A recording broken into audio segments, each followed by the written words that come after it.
Police constable succumbs to injuries from St. Anne crash. A police constable has succumbed to injuries he sustained in a motor vehicle crash in Discovery Bay, St. Anne. Dead is Constable Ramon Sterling, who was attached to the Montego Hills Police Station in St. James. It is not clear what caused the crash, but reports reaching reporters are that the vehicle that Sterling was driving overturned and he had to be removed from the wreckage by firefighters who arrived on the scene. Sterling was rushed to the St. Anne's Bay Hospital where he died while undergoing treatment. Son dead, mother nursing injuries after brazen attack in St. Mary. A St. Mary mother is not only nursing gunshot wounds, but is also mourning the loss of her son after a shooting incident in Anoto Bay Friday afternoon. Dead is 23-year-old electrician Marvin Ricky J. Wilson of an Enfield address. Reports are that Wilson and his mother, along with other family members, were on the veranda at the Dry River Bridge around 3:40 p.m. when a lone masked gunman entered from the back of the house and opened fire. Wilson ran into the house but was chased by the gunman, who was shot him multiple times. The gunman escaped on foot.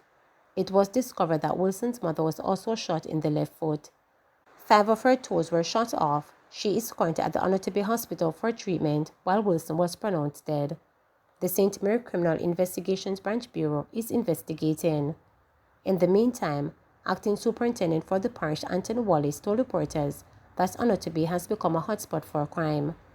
The police will maintain a strong presence in the area to reassure residents of the commitment to maintain peace and security, Wallace stated. 8 shot 3 fatally in St. Andrew gun attack. The Hunts Bay police are probing a deadly mass shooting at Bowens Road off Walton Park Road in St. Andrew on Saturday night. Reports are that 8 people were shot 3 fatally after gunmen fired at a crowd. The deceased men have been identified as Kemar Hardware and a 19-year-old known as Brownman. The woman has not been identified.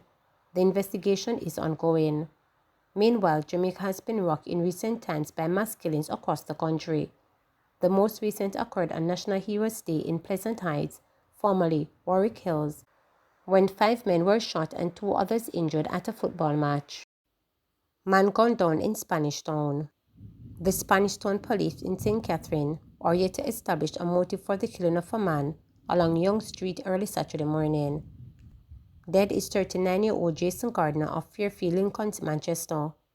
Reports are that about 4:40 a.m., explosions were heard along the roadway. Gardner was later found suffering from gunshot wounds. The police were summoned and the scene examined. He was assisted to the Spanish Town Hospital where he was pronounced dead. The Spanish Town Criminal Investigation Branch is probing the incident. UCC Faculty Fury. Tension is racketing at the University of the Commonwealth Caribbean UCC as some faculty members express outrage and disappointment over the administration's alleged disregard and silence after requests for a meeting to discuss pressing concerns. The issues, they say, are about compensation, campus safety, and excess workload. According to the faculty members, there has been radio silence from the newly appointed president of the educational institution, Professor Colin Giles, who they say has made no attempt to speak with educators since he took up the post more than 3 months ago. They also allege that the professor has not acknowledged a letter sent to him more than 3 weeks ago requesting a meeting to hear their concerns. To this date, I am not aware of the president responding to our request for a meeting or even to say your email has been received and will be in touch with you in short order. There has been no official word from the president's office as it relates to their concerns. We view it as an act of disrespect or disregard for the teaching staff at the university, said one faculty member who asked not to be named. He has met with students. I'm not sure if he has met with no non-teaching staff at the university, but the fact of the matter is that the faculty is an important stakeholder within the university, and he has not met with us, the person told reporters. The faculty member said the colleagues are very alienated, on edge, and are demanding answers. When contacted by reporters, the professor stated that his administration looks forward to having the matter resolved in the shortest possible time. The management of the university is considering the issues raised by the staff and is arranging a clarification meeting with staff representatives as part of our necessary fact-finding and investigation towards a full resolution of the issue, he said in an email response. Compensation was listed as a pressing issue for the staff member, who said that employees are still awaiting the implementation of recommendations from a study conducted last year. The administration, in conjunction with the board of the institution, commissioned this compensation study. The report has been shared on a wide scale with the employees of the university. However, information reaching us is that the recommendation from the consultant who conducted this study was the employees should have been given an increase of at least 30% to keep the employees in line with average market rates, stated the faculty member. Today, to the best of my knowledge, the recommendations have not been implemented. Right now, the employees are paying much less than 30% than what the average market rate is at the present time, the faculty member noted. The faculty member further stated that they were informed that a pension scheme was set up for the employees, but said there is no pension contribution taken from our salary and there is no evidence to suggest that the administration of the institution has made any arrangement for the institution to contribute to our pension involvement in the scheme. We can show you our salary slips. There is no deduction for pension. Another faculty member also questioned why, during a visit to the regulatory body for higher institutions last month, staff members were not interviewed despite an email sent informing them that representatives from the regulatory body would speak with faculty. There is a lot of unrest under quiet because most of the staff were afraid of saying anything. We don't even have a proper staff room. Staff members are just not comfortable. There is also a high turnover rate of staff. The faculty member added that the workload has also become unbearable. They claim that, unlike other universities, faculty members at UCC are expected to work throughout the year with little to no breaks. Additionally, they said they have to accommodate large class sizes, with sometimes more than 200 students to one lecture. We have been expressing these concerns for years now. The other president would have at least met with us, and some of the concerns were slowly being addressed. But now it seems that none of our concerns are being addressed because we haven't had a meeting. We have no idea what is going on, stated the faculty member. We don't have a trade union, said the frustrated faculty member, noting that there was a structure in place under the previous president, but that has been reported being dismantled. We have not had an idea of any vision by our administration. We are just in a vacuum. We just get up and come here to work and go home, and that is not what a university is, stated the UCC employee.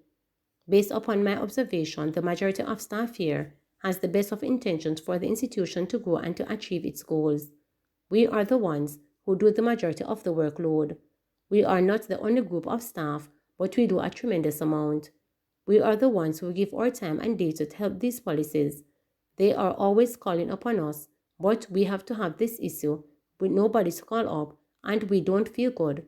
We don't feel happy about it. It is a lot of disquiet, stated the faculty member. In an appeal to resolve, one staff member renewed call for the meeting with the president and advocate for re-establishment of communication and strengthening of the governance structure at the university. Underneath the past president, we had a Senate. We were a part of the Senate. We were a part of the board. We just want to be a part of the university.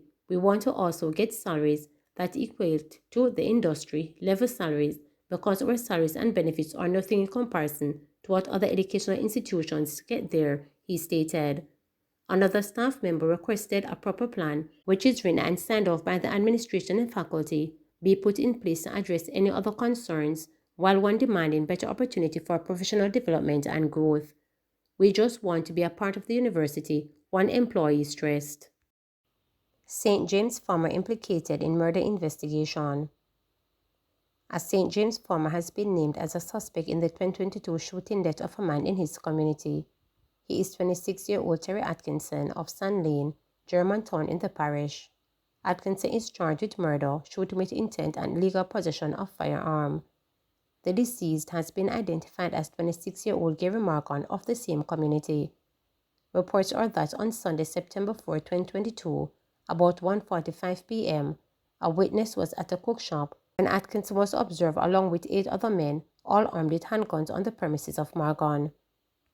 It is reported that the men opened gunfire at the witness, which causes the individual to flee for safety, and while fleeing, loud explosions were heard coming from the direction of Morgan's premises.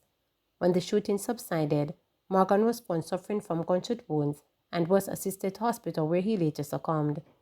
On Wednesday, October 30, 2024, a statement was recorded from the witness implicating Atkinson. The police said Atkinson was apprehended and subsequently charged after an interview in the presence of his attorney on Friday, November 1, 2024. His court date is being finalized. Remember to subscribe, like, share, and click the notification bell for daily updates.